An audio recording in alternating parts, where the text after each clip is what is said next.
A Glock is a Glock is a Glock is a Glock. A Glock is a Glock is a Glock. The idea of reviewing these individually kinda gave me a stomachache. Here we have the Glock 19 Gen 4. This is the one that came with the high knee rear sight and a big dots. I think this is Trijicon? Nope, sorry, Ameriglow front sight. So tritium in the front, blacked out in the rear. I love the orange high-vis front. Glock 19 Gen 4. If you don't know about them, you're not paying attention to the gun world. Glock 43.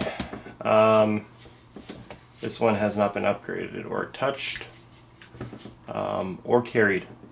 Honestly, I think my wife carried this for maybe 3 days, enough to get that much lint on there. We put, I think, 2 boxes, so 100 rounds of just ball ammo through this, and it ran fine. Go watch other reviews. I don't really care to talk about this. It's a Glock. It runs. I don't think it'll ever stop running. It only has 6+1 rounds. That's my gripe with it. Yes, you can add pinky extensions, but if you're gonna do that, why wouldn't you just carry a Glock 19? It's a little bit thicker. Side by side.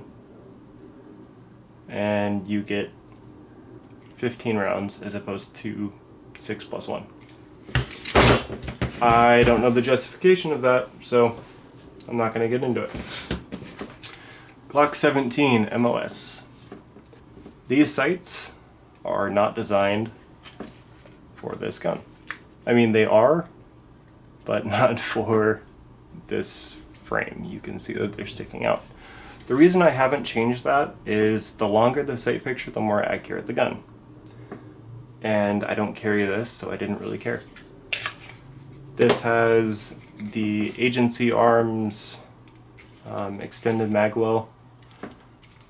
More than anything, it gives me, with gigantic hands, a better purchase. Kind of like the new Gen 5 Glock. From sliding off, essentially. Not that I do, but the feeling that I would. So this little radius part flaring out at the bottom feels better.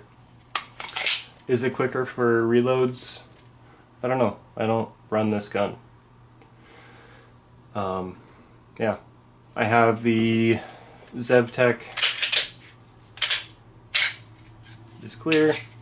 Nomad, again, checking, clear. Happy?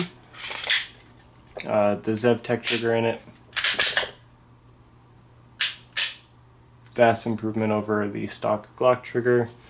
Was it worth the $300 over the stock Glock trigger? I don't know. It is nice. Trying to feel where it's gonna break is damn near impossible, which some people don't like. But I have also not really adjusted this trigger at all, so its take up and over travel haven't been played with.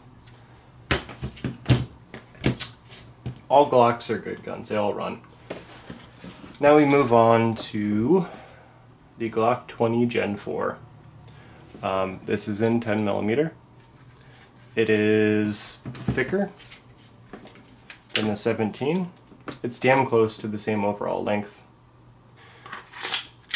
My reason for this gun is hunting. This is my bear gun. I don't hunt bear with it. This is my anti-bear gun, because we, being my wife and myself, we bow hunt.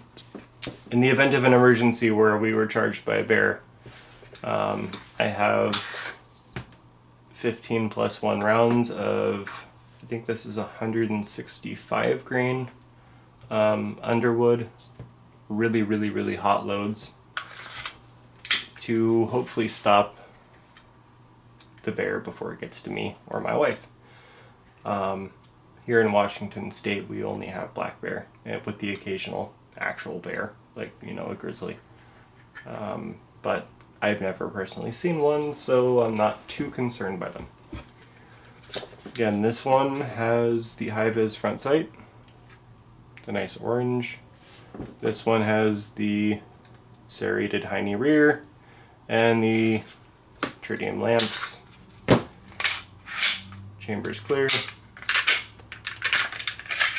just like all Glocks. It assembles exactly the same, disassembles exactly the same.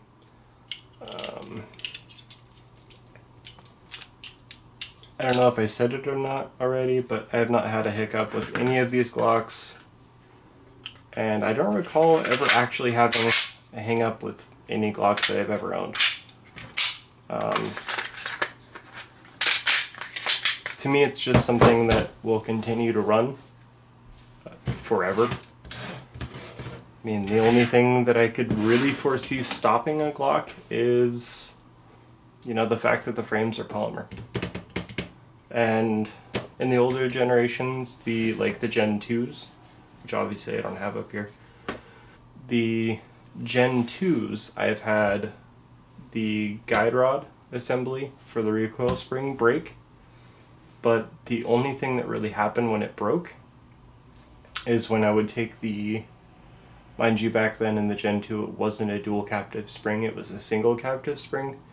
So when I would disassemble the gun, the spring would just unspring itself. And I continued shooting it like that for years. It was a retired police Glock 22.